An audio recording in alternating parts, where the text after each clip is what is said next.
Hello friends. तो एक बार हम लोग देख लेते हैं, रिवाइज कर लेते कि हम लोगों ने कौन कौन सी बेसिक सी टर्मिनोलॉजीज देख के रखी थी। तो चलो फटाफट मुझे एक बार बताना। हम लोगों ने सबसे पहले देखा था ट्रांजैक्शन के बारे में, और ट्रांजैक्शन के बारे में एग्जैक्टली आपने क्या बोला? It is exchange of goods and services between two person और पार्टीज फॉर मनी और मनीज वर्थ। जब गुड्स और सर्विसेज दो पार्टीज के बीच में एक्सचेंज होगा तो फिर उसको हम लोग क्या नाम देने वाले? हम लोग उसको ट्रांजैक्शन बोलेंगे। ओके, फिर इसके बाद हम लोग देख रहे थे भाई, ट्रांजैक्शन आपके दो टाइप के हो सकते हैं। एक हो सकता है मॉनिटरी ट्रांजैक्शन और दूसरा होगा आपका नॉन मॉनिटरी ट्रांजैक्शन। ठीक है, तो मॉनिटरी ट्रांजैक्शन किसको बोलेंगे? The transaction which will be measurable in terms of money, तो उसको बोलने का मॉनिटरी ट्रांजैक्शन। और नॉन मॉनिटरी ट्रांजैक्शन किसको बोलेंगे? जो measurable in terms of money ना हो उसको। मॉनिटरी ट्रांजैक्शन के फर्दर दो पार्ट बनते। नंबर वन, कैश ट्रांजैक्शन बनेगा, अगर आपको याद आ रहा होगा तो। एंड सेकेंडली आपका बनने वाला है कौन सा? Credit transaction. ओके, तो एक cash transaction, credit transaction. Cash transaction कौन सा होगा? Where money is paid immediately. Okay, तब का तब अगर मनी पे हो जाए तो वो कैश ट्रांजैक्शन रहेगा, नकद का हम लोग व्यवहार बोल सकते हैं। क्रेडिट ट्रांजैक्शन किसको बोलेंगे? जहां पे तब का तब अगर पेमेंट न जाए तो that will be called as your what? Credit transaction. I hope सबको याद आ रहा है। फिर इसके बाद हमने देखा था नॉन मॉनिटरी में बच्चों कौन सा आता है? जनरली बार्टर आता है नॉन मॉनिटरी में। ठीक है, और फिर हमने देखा था कुछ और चीजों का मीनिंग, जैसे एंट्री। तो एंट्री क्या होती है? Recording of business transaction in a proper form. एक प्रॉपर फॉर्म में सारे बिजनेस के ट्रांजैक्शंस रिकॉर्ड करना, इसको क्या बोला जाएगा? तो बेटा एंट्री बोला जाएगा। उसके बाद नरेशन। नरेशन क्या होता है? जो आपने एंट्री मारी है उसका ब्रीफ एक्सप्लेनेशन होता है आपका नरेशन। और नरेशन की स्टार्टिंग बीइंग से करनी चाहिए। ये हम लोगों ने और भी आगे देखना है जब हमारा जर्नल का चैप्टर होगा। तो बेटा गुड्स का मतलब क्या होगा? जिसमें हम लोग डील करते हैं, that will be yours goods. फिर हमने देखा कैपिटल एंड ड्राइंग के बारे में। कैपिटल क्या होता है? Total amount invested into the business is called as your capital. और एक लाइन हमने देखी थी, excess of assets over liabilities. तो मैंने आपको ये भी बताया था कि capital is equal to assets minus liabilities. Okay, balance sheet भी बना के देखी थी हमने। फिर इसके बाद था ड्रॉविंग्स। तो ड्रॉविंग्स का मतलब होता है amount withdrawn bye the proprietor, okay, for personal use. ये सबसे इंपॉर्टेंट है। अगर बिजनेस से आप या तो पैसा निकाल रहे हो या गुड्स निकाल रहे हो आपके खुद के पर्पस के लिए, तो उसको ड्रॉविंग्स बोला जाएगा। फिर उसके बाद में थे डेटर एंड क्रेडिटर। तो डेटर कौन होता है बताना? A person who has to pay to the business for getting goods and services. मतलब जिस बंदे ने बिजनेस को देना बाकी है। तो अगर बिजनेस के एंगल से सोचोगे तो उसका मतलब क्या निकल रहा? जो बिजनेस को पैसा आना बाकी है for getting goods and services. Okay, तो उसको क्या बोला जाएगा? डेटर। और लास्ट में बोलो तो debtor is a person who owes money to the business. मतलब डेटर ऐसा बंदा है जिसने पैसे देने बाकी, किसको? बिजनेस को। लेकिन सोचोगे बिजनेस के एंगल से तो बिजनेस के लिए तो उससे पैसे आने बाकी है। ठीक है, क्रेडिटर कौन होता? A person to whom business has to pay. मतलब ऐसा बंदा जिसको बिजनेस ने पे करना है। ओके, तो उसको बोला जाएगा creditor for getting what? Goods and services. Okay, तो फिर इसको बोलेंगे क्रेडिटर। अब मुझे प्रेरणा का एक क्वेश्चन आया था। अब प्रेरणा का सवाल ये था, वो पूछते हैं सर क्रेडिटर कौन हो सकता है?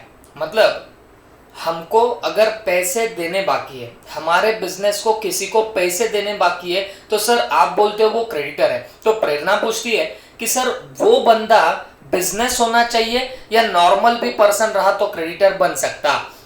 तो एक बात समझना, अगर आपके बिजनेस को उसे पैसे देने बाकी है तो वो बंदा कोई बिजनेस हो या कोई एक नॉर्मल इंडिविजुअल हो, उससे हमको कुछ लेना देना नहीं है बच्चों। सिर्फ आपके बिजनेस को उसे पैसे देने बाकी है। तो भले ही वो बिजनेस हो, भले ही इंडिविजुअल बंदा हो, कोई भी हो तो चलेगा, लेकिन आपने उससे गुड्स एंड सर्विसेज ली थी जिसके लिए आपको उसे पैसे देने बाकी है। फिर वो बंदा कोई भी रहा तो चलेगा, बिजनेस भी हो या नॉन बिजनेस हो, कोई भी रहो चलेगा, उसको हम लोग क्रेडिटर बोलेंगे। आई होप प्रेरणा को क्लियर हो चुका था, बट और किसी के मन में डाउट आ सकता है, इसके लिए मैंने ये डाउट यहाँ पे ले लिया। ओके, उसके बाद हमने देखा था bad debts. Any irrecoverable amount, मतलब कोई अमाउंट इररिकवरेबल है, वो रिकवर नहीं हो पा रही, तो उसको क्या बोलने का? बैड डेट्स बोलने का। फिर हमने देखा था एक्सपेंडिचर। एक्सपेंडिचर का क्या मीनिंग था? Amount spend by the business for any consideration received by the business is called as expenditure. मतलब आपने अमाउंट स्पेंड करी, काहे के लिए? फॉर कंसिडरेशन रिसीव्ड, मतलब कुछ आपको बदले में मिला अमाउंट स्पेंड करने के बदले में, तो फिर वो आपका क्या कहलाएगा? एक्सपेंडिचर। एक्सपेंडिचर हमने बोला 3 टाइप के हो सकते हैं। एक होता है कैपिटल एक्सपेंडिचर, तो याद दिलाओ कैपिटल एक्सपेंडिचर, ये expenditure is incurred to acquire fix asset. कोई फिक्स असेट एक्वायर करने के लिए कैपिटल एक्सपेंडिचर किया जाता है। और to increase the value of fix asset, या फिर फिक्स असेट की वैल्यू बढ़ाने के लिए। जैसे पहले मशीन 1000 पापड़ बनाती थी, तो स्पेयर पार्ट बदलने के बाद 1500 पापड़ बना रही है, तो क्या हो गया? ये जो खर्चा किया ना स्पेयर पार्ट बदलने का, ये तुम्हारा इंक्रीज कर रहा है वैल्यू ऑफ फिक्स असेट को। कौन सा expenditure? Capital expenditure. It gives benefit for what? Long period of time, बड़े पीरियड तक आपको ये बेनिफिट देगा। And it is non recurring in nature, ये बार बार नहीं होता। उठे चुटे कभी भी खर्चा करोगे क्या? जवाब है नहीं। बिल्डिंग कभी कभार परचेस की जाती है, मशीनरी कभी कभार परचेस की जाती है, लैपटॉप्स कंप्यूटर कभी कभार परचेस किए जाते हैं, तो ये रिकरिंग इन नेचर नहीं होता, it is non recurring in nature. ठीक है, फिर हमने देखा रेवेन्यू एक्सपेंडिचर्स के बारे में। तो रेवेन्यू एक्सपेंडिचर क्या था?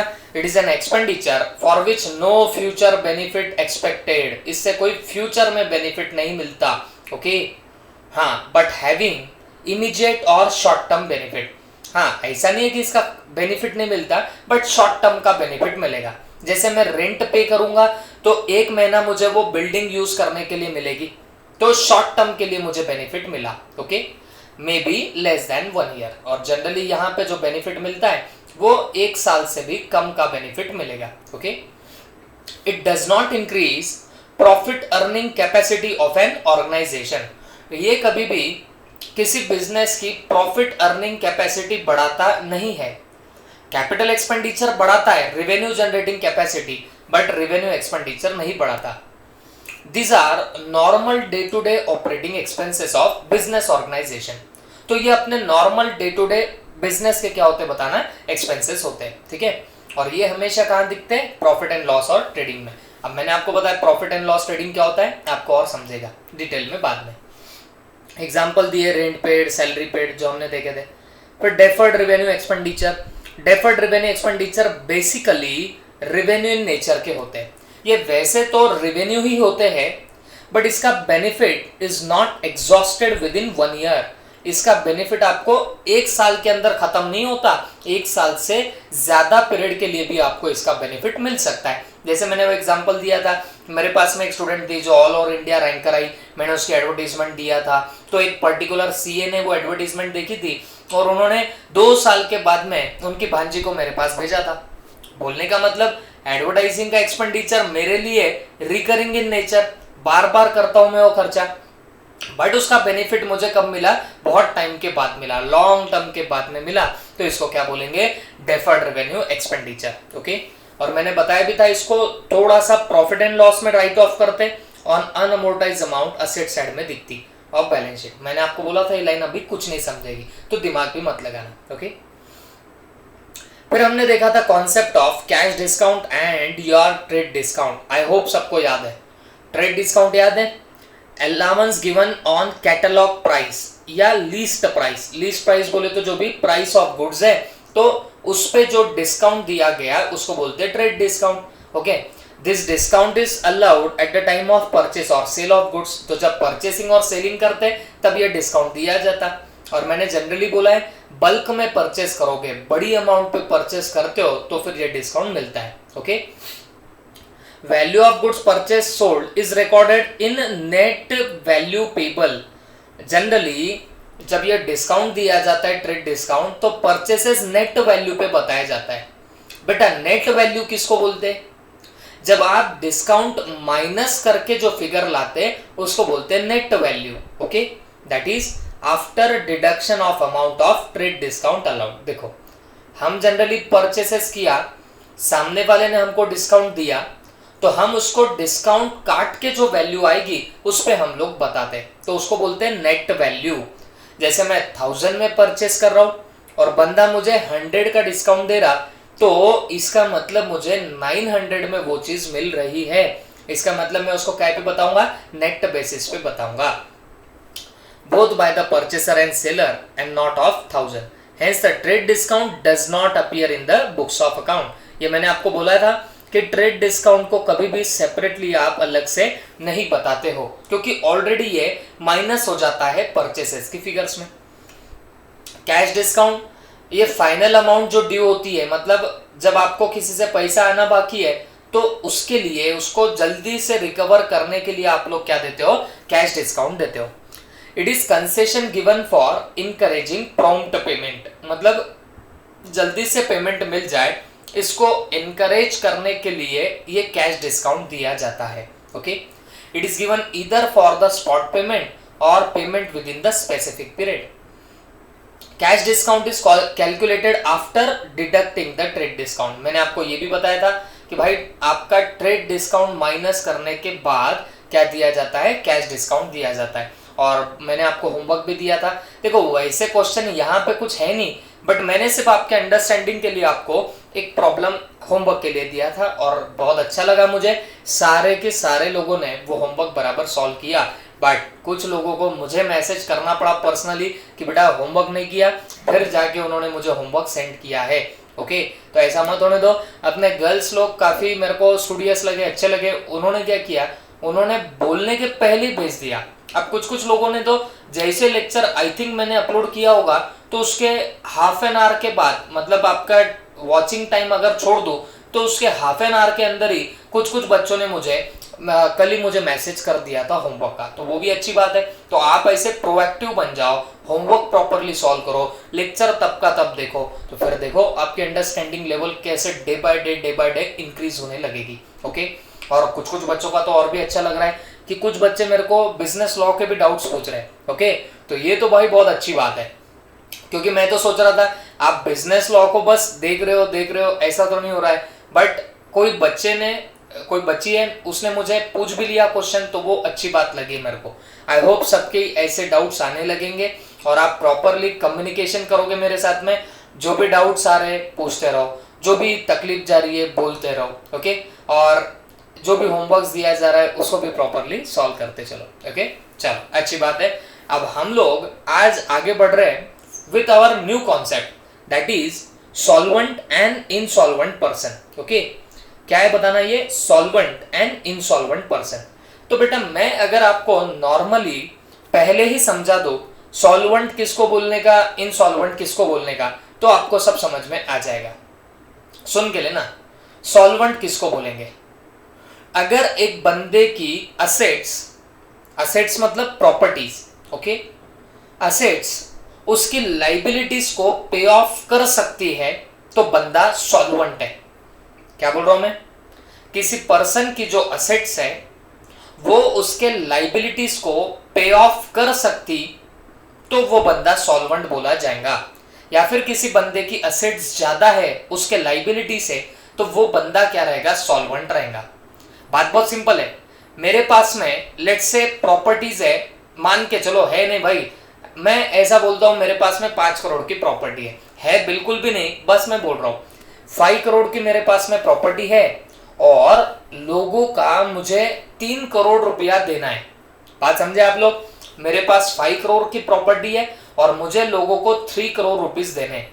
तो मुझे एक बात बताओ, क्या अगर मैं मेरी सारी प्रॉपर्टी बेच दूं तो क्या लोगों का देना लेना मेरा कंप्लीट हो जाएगा क्या? आप बोलेंगे सर जी हाँ, लोगों को देने के बावजूद आपके पास 2 करोड़ बच जाएंगे। बात सही है ना, मेरे पास 5 करोड़ की प्रॉपर्टी है, 5 करोड़ की एसेट है और मुझे लोगों को देना कितना है, सिर्फ 3 करोड़ देना है। तो अगर मैं मेरी एसेट्स बेच दूं तो क्या मैं लोगों का लेना देना कंप्लीट कर सकता हूं क्या? तो आप बोलेंगे सर जी हाँ, उनको तो 3 करोड़ ही देने ना, पूरी एसेट बेचोगे 5 करोड़ आएंगे, उसमें से 3 करोड़ बांट भी दिए लोगों को, फिर भी सर आपके पास में 2 करोड़ बचेंगे, 2 खोखे बचेंगे सर आपके पास में। तो बेटा मेरे को क्या बोलने का, मेरे को सॉल्वेंट बोलने का। बात समझे या नहीं समझे? मुझे आप लोग क्या बोलने वाले हो, सॉल्वेंट। तो मैं कौन बना, सॉल्वेंट बंदा।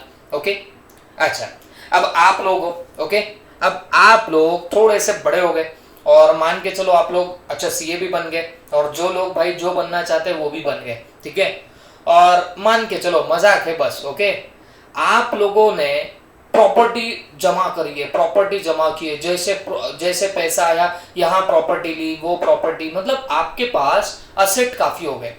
आपके पास 10 करोड़ की प्रॉपर्टी है बॉस, मेरे पास 5 करोड़ की थी, आपके पास मेरे से दुगनी 10 करोड़ की आपके पास में असेट्स है।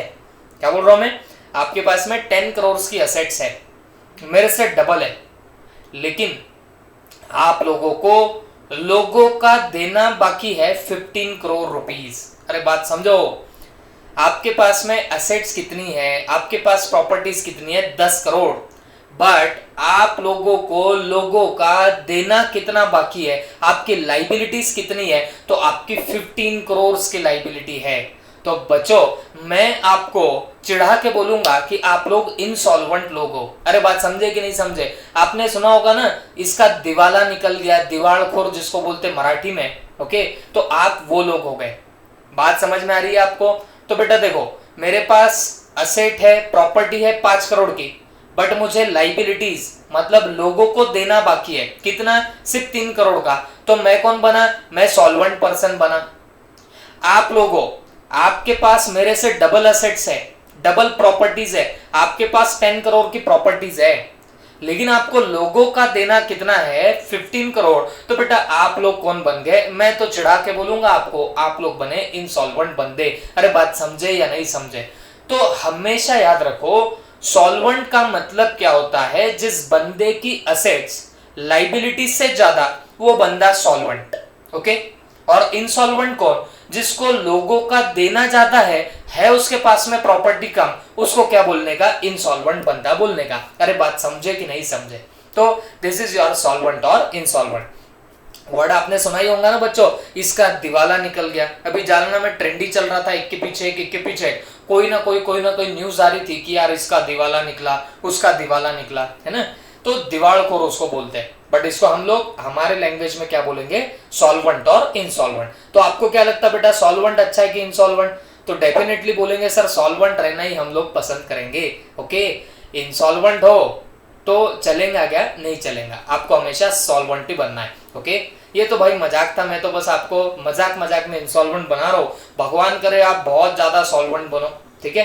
तो चलो हम लोग देखते हैं आगे क्या लिखा है यहाँ पे। If a person's assets are more than his liabilities, मतलब किसी बंदे की असेट्स ज्यादा है, किससे? उसके लाइबिलिटीज से। मतलब उसके पास प्रॉपर्टीज ज्यादा है और लोगों का उसको कम देना है, ओके। और इक्वल टू हिज लाइबिलिटीज, या फिर उस बंदे के जितने एसेट्स है उतने ही उसके लाइबिलिटीज है, he is called as solvent person. तो इसको हम लोग क्या बोलने वाले? सॉल्वेंट पर्सन बोलने वाले। और एक चीज याद रखना, जब भी यहाँ लाइबिलिटीज बोला जाएगा तो लाइबिलिटीज का मतलब होता है आउटसाइडर्स लाइबिलिटी। नहीं तो आप में से कोई होशियार लोग रहेंगे जो मेरे को अभी ये लेक्चर खत्म होने के बाद डाउट मेरे सामने पेश कर देंगे। आप बोलेंगे सर आपने तो एक लेक्चर में बताया था बैलेंस शीट के 2 साइड होते हैं, एक होता है असेट, एक होती है लाइबिलिटी, और सर आपने ऐसा एरो मार के बताया था कि दोनों मैच होती है, दोनों सेम होती है। तो आप बोलेंगे सर फिर ये लाइन कैसे प्रूव हो रही है कि assets are more than liabilities? तो मैं आपको बोलूंगा बच्चों कि बेटा वो लेक्चर वापस से जाके देखो, मैंने आपको उधर भी बताया था लाइबिलिटीज में 2 आते हैं, एक होती है कैपिटल और एक होते हैं अदर लाइबिलिटीज। तो वो जो अदर लाइबिलिटीज है ना, उसको हमेशा अब लाइबिलिटीज बोल के हम लोग यूज करेंगे। इन शॉर्ट लाइबिलिटीज जब भी बोलूं तो लोगों को कितना देना बाकी है ये आप लोग समझेंगे, ओके। तो हमेशा याद रखो, किसी बंदे की प्रॉपर्टीज ज्यादा और लोगों को उसको देना कम है, या जितनी प्रॉपर्टीज उतना ही लोगों को देना है, तो भाई वो बंदे को बोल देने का कि ये बंदा सॉल्वेंट है, इसके पास में असेट्स ज्यादा है, ओके। उसको बोलने का solvent person. Solvent person is financial sound. Solvent person financially sound होता है, मतलब उसके पास में पैसा वैसा अच्छा खासा होता है, मतलब लोगों को दे दुआ के भी उसके जेब में पैसा बच जाएगा, तो वो फाइनेंशियली साउंड हुआ। अरे बात समझे कि नहीं समझे? साउंड का मतलब आवाज नहीं पकड़ना यहाँ पे, ओके नहीं तो आप बोलेंगे साउंड बोले तो आवाज लग रहा है, फाइनेंशियली साउंड, सिक्के खनक रहे, ऐसी कोई बात है क्या? जवाब है नहीं। फाइनेंशियली साउंड का मतलब होगा कि वो बंदा फाइनेंशियली सब मजबूत है, ओके, स्ट्रांग है फाइनेंशियली, तो उसको बोलेंगे financially sound, okay. And is in position to pay off all his debt, और वो बंदा ऐसी पोजीशन में है कि वो सारे उसके डेब्ट्स पे ऑफ करे। डेब्ट मतलब जो भी उसके लाइबिलिटीज है वो सब वो पे ऑफ कर सकता है, ऐसी उसकी कैपेसिटी है। तो वो बंदे को हम लोग क्या बोलेंगे? सॉल्वेंट बंदा। उसको हम लोग क्या नाम दे देंगे? सॉल्वेंट पर्सन, ठीक है। तो सिंपली बोलो सॉल्वेंट किसको बोलने का? तो जिसके असेट्स ज्यादा लाइबिलिटीज से, बंदे को बोलो सॉल्वेंट, ठीक है। जैसे एग्जांपल है वहां पे, a persons total assets have been calculated at ₹50 lakhs। एक बंदा है जिसकी पूरी असेट्स निकाली तो वो 50 लाख निकली है। And is total debts were 30 lakh, और उसको जो लोगों को देना बाकी है वो सिर्फ 30 लाख था। Since his position is sound, उसकी पोजीशन साउंड है मतलब स्ट्रांग है, he is able to pay of his डेब्ट, तो वो अपने डेब्ट्स पे ऑफ कर सकता है। Therefore he is called solvent, तो इसके लिए उसको क्या बोला जाएगा? सॉल्वेंट बोला जाएगा। आई होप सबके दिमाग में गई होगी बात, ओके। तो जिस बंदे के असेट्स ज्यादा और वो अपने असेट्स के थ्रू लाइबिलिटीज सेट ऑफ कर सके, लाइबिलिटीज पे ऑफ कर सके, तो बंदे को अपने छाती ठोक के बोलना कि ये बंदा सॉल्वेंट बंदा है, ओके। उसके बाद इंसॉल्वेंट किसको बोलेंगे? A person whose liabilities are more than his asset, मतलब किसी बंदे को लोगों का देना ज्यादा बाकी है और उसके पास प्रॉपर्टीज कम है, तो ऐसे बंदे को बोलने का कि बाबा तू क्या है? इंसॉल्वेंट है। अरे बात समझे कि नहीं समझे? ऐसे पर्सन को हम लोग क्या नाम देने वाले? Insolvent person. Is that clear? Such persons liabilities are more than his assets, ऐसे बंदे की लाइबिलिटीज ज्यादा होती है, किससे बताना? उसके असेट से, ओके। तो मतलब प्रॉपर्टी कम, लाइबिलिटीज ज्यादा, ऐसे बंदे को नाम दे देने का ये इंसॉल्वेंट बंदा हो गया, ठीक है। A person's total assets or property have been calculated to ₹20 lakhs। किसी बंदे के टोटल असेट्स और प्रॉपर्टीज कितने हैं? 20 लाख के हैं। And is total debts were 50 lakh, मतलब उसके पास प्रॉपर्टी है 20 लाख की और लाइबिलिटीज है, टोटल डेब्ट्स है उसके 50 लाख के, मतलब उसे लोगों का कितना देना बाकी है? तो भाई 50 लाख रुपीज उसको देने बाकी है। And if he is not in a position to get any amount from any sources, and if the court is so satisfied that, then he will be declared as what? Insolvent person, okay। अब अगर कोई बंदे के पास total property से 20 लाख है और उसके total debts मतलब जो लोगों को देना बाकी है वो से 50 लाख है, और वो कहीं से भी अमाउंट ला नहीं सकता, उसके पास कहीं से भी पैसा आ नहीं सकता, और जब कोर्ट को, है ना, जो कोर्ट को भी अगर लगे कि भाई इसके पास अब कहीं से पैसा आ ही नहीं सकता, तो फिर उस बंदे को क्या डिक्लेयर किया जाता है? इंसॉल्वेंट पर्सन डिक्लेयर किया जाएगा। अरे बात समझे कि नहीं समझे? तो आपके पास असेट्स ज्यादा होनी चाहिए, प्रॉपर्टीज ज्यादा होनी चाहिए। बात समझ में आ रही है आपको? बेटा हमेशा याद रखना, बहुत लोग होते हैं जो क्या करते बताना, सिर्फ शो शराबे के लिए क्या करते हैं, बहुत सारी असेट्स वगैरह लेके रखते हैं, बट उनको लोगों का देना भी बाकी होता, ओके। तो भाई ऐसे लोग फिर क्या बनने लग जाते हैं? इंसॉल्वेंट बनने लग जाते हैं, ओके। तो हमेशा याद रखो, अगर तुम्हारी लाइबिलिटीज ज्यादा है असेट से तो आप इंसॉल्वेंट बन सकते हो, ठीक है। हाँ, लेकिन ये चीज कोर्ट भी डिसाइड करती है। कोर्ट ने एक बार बोल दिया कि हाँ इसके पास कोई प्रॉपर्टीज है ही नहीं और इसके पास कहीं से पैसा आ ही नहीं सकता, जब ये कोर्ट को भी सेटिस्फैक्शन मिल जाता है तो फिर कोर्ट आपको इंसॉल्वेंट बंदा बोलने लग जाएगी। You will be called as what? Insolvent person, ठीक है। आई होप सबके दिमाग में क्या होगा। तो सॉल्वेंट एक लाइन में अगर बोलूं तो जिसके असेट्स ज्यादा लाइबिलिटीज से, सॉल्वेंट। इंसॉल्वेंट किसको बोलेंगे? जिसके लाइबिलिटीज ज्यादा असेट से, बंदा क्या? Insolvent, okay. उसके बाद अकाउंटिंग ईयर, ओके। ईयर आपको अच्छे से पता है 12 मंथ्स का पीरियड होता है। तो अकाउंटिंग ईयर का क्या मतलब होगा? वो 12 महीने का पीरियड, वो 12 मंथ्स का पीरियड जिसमें आपने अकाउंटिंग करी है, उसको क्या बोलेंगे? Accounting year. ठीक है, it is the period of 12 months for which accounts are maintained and close by the proprietor.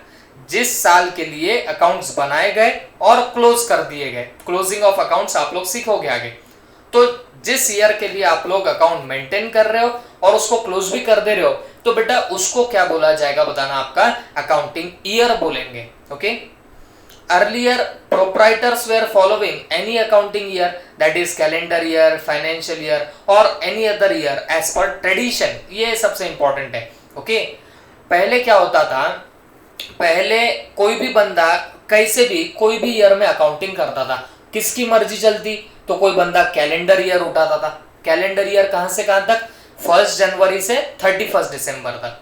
तो कोई बंदा अपनी अकाउंटिंग 1 जनवरी से 31 दिसंबर तक कर रहा है। कोई बंदा फाइनेंशियल ईयर ले रहा है। फाइनेंशियल ईयर बोले तो कहां से कहां तक होता है? फाइनेंशियल ईयर मैंने आपको बताया था 1 अप्रैल से आगे का 31 मार्च, ये हो गया फाइनेंशियल ईयर। ओके, कुछ लोग थे जो ट्रेडिशन के हिसाब से करते थे, मैं आपको बोला भी था, वो गुड़ी पाड़वा। गुड़ी पाड़वा से जनरली हमारे इंडिया में कल्चर है, नया ईयर स्टार्ट हुआ ऐसा माना जाता है। ओके, तो कुछ लोग तो गुड़ी पाड़वा से आगे क्या करने लग गए, अपना ईयर मेंटेन करने लग गए। तो ये जो लोग थे ये अलग अलग कुछ भी कभी भी अकाउंटिंग करने लग गए। बट हमारा इंडिया, एक बात समझना, हमारे इंडिया का कल्चर है कि भाई गुड़ी पड़वा से शुभारंभ होता है नए साल का, न्यू ईयर स्टार्ट होता है, ऐसे कल्चरली सोचा जाता है। तो इसके लिए हमारे जो यहाँ के लॉज है, जैसे इनकम टैक्स है, ओके, तो भाई इनकम टैक्स भी क्या बोलता है कि भाई आपका साल कब से चालू होगा? 1 अप्रैल से, क्योंकि मैंने आपको बोला गुड़ी पड़वा इसी के नजदीक में आता है। तो फिर अकॉर्डिंगली हमारे इंडिया में जो इनकम टैक्स है उसका ईयर जो है वो कहां से कहां तक पकड़ा जाता है? 1 अप्रैल से 31 मार्च। अब क्योंकि इनकम टैक्स भी अगर हमारा इंडिया का टैक्सेशन लॉ अगर 1 अप्रैल से 31 मार्च ये पकड़ता है अकाउंटिंग ईयर, तो फिर अकॉर्डिंगली सबको बोल दिया गया कि भाई सब लोग क्या करो, इनकम टैक्स के हिसाब से ही ईयर फॉलो करो। तो फिर अकॉर्डिंगली आज तो सब लोग क्या करते हैं, 1 अप्रैल से 31 मार्च इस पीरियड में ही अकाउंटिंग करते हैं। ये बात आपके दिमाग में फिट कर देना। Okay, at the end of accounting year a proprietor has to prepare trading and profit and loss account and balance sheet. तो बेटा ट्रेडिंग अकाउंट होता है, हमने कितना परचेस किया, सेल किया, ये ट्रेडिंग अकाउंट में दिखता। प्रॉफिट एंड लॉस अकाउंट में क्या दिखता कि हमको बिजनेस से प्रॉफिट हुआ कि लॉस हुआ, ये दिखता। और बैलेंस शीट में क्या दिखता, मैं तो पहले भी बता चुका हूं, बैलेंस शीट में आपको आपके पास कितने एसेट्स हैं और कितने लाइबिलिटीज है, ये आपको बैलेंस शीट से दिखता है। ओके, तो this is nothing but your what, this is your accounting year का कॉन्सेप्ट। तो अकाउंटिंग ईयर कैलेंडर ईयर भी हो सकता, मतलब 1 जनवरी से 31 दिसंबर, या फाइनेंशियल ईयर भी हो सकता। फाइनेंशियल ईयर बोला तो कहां से कहां तक पकड़ोगे? फाइनेंशियल ईयर आपका स्टार्ट होगा 1 अप्रैल से, एंड होगा 31 मार्च तक। ओके, बट इनकम टैक्स जो है हमारे इंडिया में वो 1 अप्रैल से ही माना जाता है, या वो 1 अप्रैल से कमेंस होता है। ठीक है, तो अगर इनकम टैक्स भी अगर 1 अप्रैल से बोल रहा, तो फिर बाकियों को क्या दिक्कत है? तो बाकी भी आपके 1 अप्रैल से ही चालू होते हैं। अरे बात समझे कि नहीं समझे? ओके, तो ये हो गया आपका अकाउंटिंग ईयर। और जनरली हम लोग अकाउंटिंग ईयर के एंड पे trading account, profit and loss and balance sheet बनाते हैं। ट्रेडिंग अकाउंट में क्या होता है? ट्रेड, ट्रेड का मतलब क्या?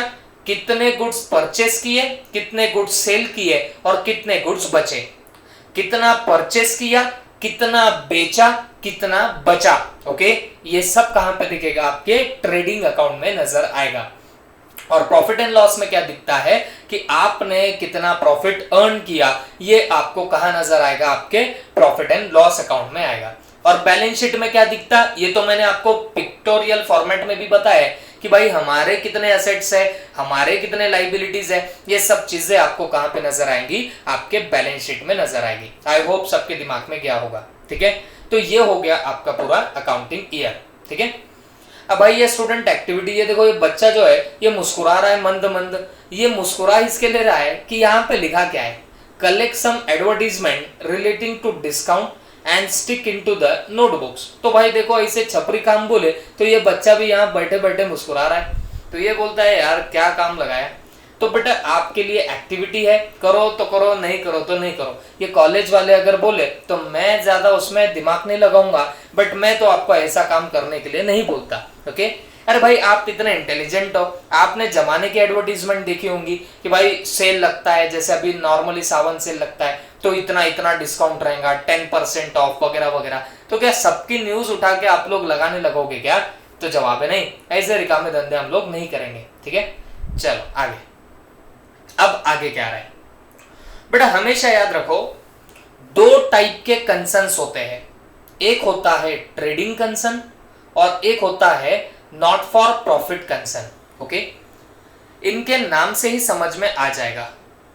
ट्रेडिंग कंसर्न जो होगा उसका हमेशा ऑब्जेक्टिव क्या होगा, तो ट्रेडिंग कंसर्न का ऑब्जेक्टिव होता है प्रॉफिट अर्न करना।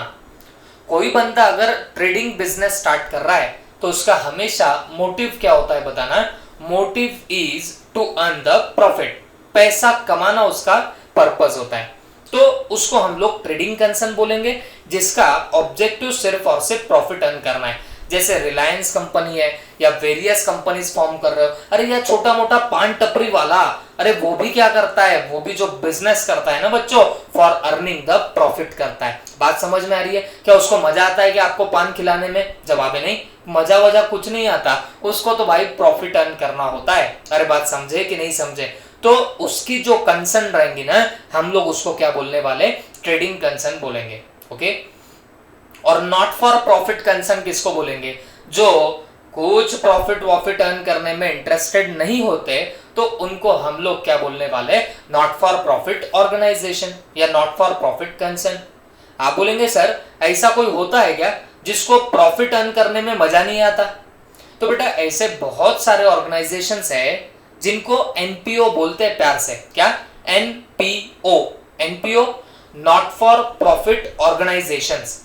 ऐसे बहुत सारे एनपीओज है जिनका प्रॉफिट अर्निंग बिल्कुल भी मोटिव नहीं होता, तो वो नॉट फॉर प्रॉफिट काम करते हैं। ठीक है, बहुत सारे एनपीओज है ऐसे। अब जैसे कोई आर्ट को प्रमोट करने वाले होते हैं, या फिर बहुत सारे स्कूल्स होते हैं, कॉलेजेस होते हैं जो एनपीओज है, वो प्रॉफिट अर्न नहीं करते। बात समझ में आ रही है? तो फिर ऐसे ऑर्गेनाइजेशंस को आप लोग बोलोगे not for profit concern.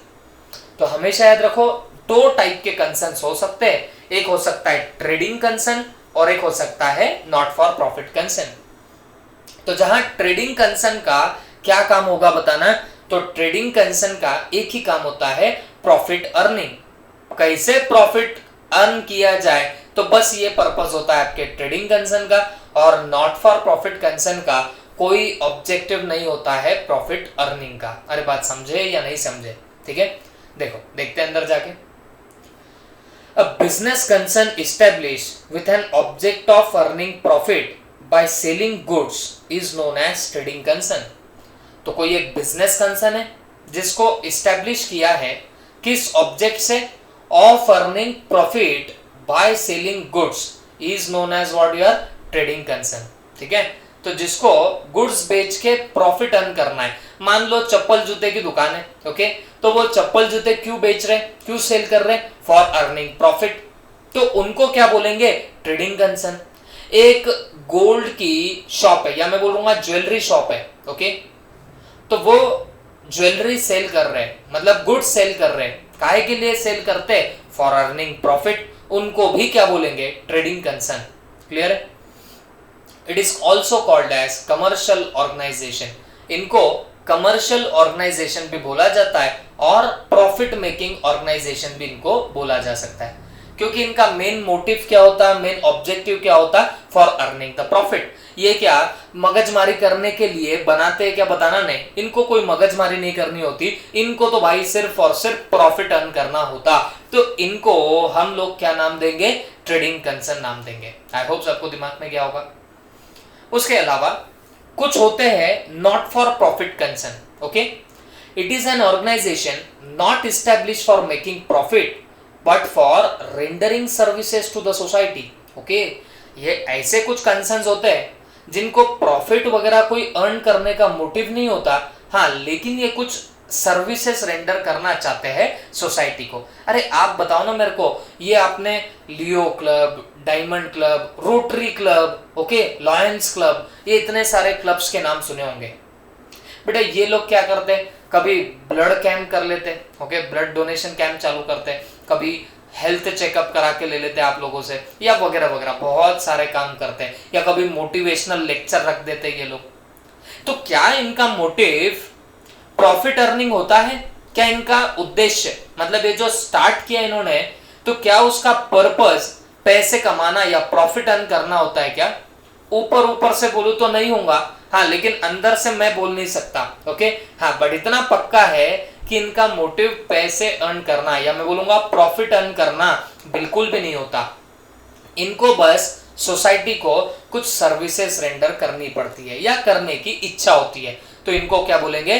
Not for profit concern. Okay, तो दो टाइप के कंसर्न हो गए, एक ट्रेडिंग कंसर्न, एक होता है नॉट फॉर प्रॉफिट कंसर्न।